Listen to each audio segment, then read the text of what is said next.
The United States has a special relationship with Israel that has no parallel in modern history, and it is almost wholly due to the lobby. The aid is given unconditionally.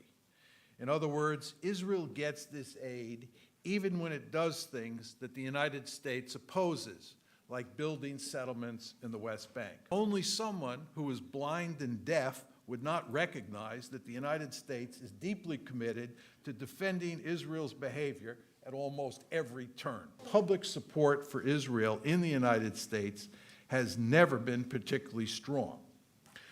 One way that the lobby deals with this thin support is to have significant influence both inside the Democratic and Republican parties. There has been a marked erosion in support for Israel within the Democratic Party in recent years, which raises serious questions as to whether the lobby will be able to maintain bipartisan support for the special relationship in the years ahead.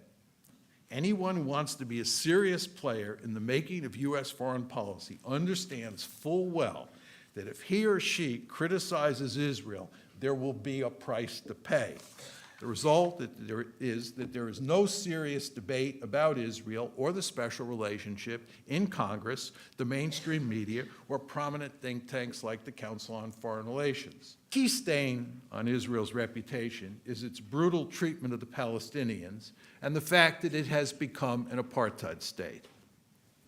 Until recently, Israel and its supporters were able to maintain the fiction that there would eventually be a legitimate Palestinian state living side by side with Israel. But it is now clear that there is virtually no chance that will happen. Bottom line is that the days when Israel was seen as a morally upright David taking on an evil Goliath are over. The damage to Israel's reputation probably started in 1982 when it invaded Lebanon, but it has accelerated at a marked pace over the past decade. Where the lobby almost always wins is on matters relating to the Palestinians and financial support for Israel. The fact that the Obama administration could do virtually nothing to get Israel to move toward a two-state solution, yet still opted to provide Israel with $38 billion in aid over the next decade is clear evidence that the lobby remains very powerful. I believe dark times are ahead for both Israel and the lobby. There's no reason to think Israel is going to move toward a two-state solution. Greater Israel is here to stay, and that state is and will remain an apartheid state. It will probably take another 20 or 30 years before we understand how this conflict will ultimately be resolved, or maybe not resolved. Regardless of the outcome, I am deeply sad to say that the decades ahead promise abundant trouble for Israel and especially for the Palestinians.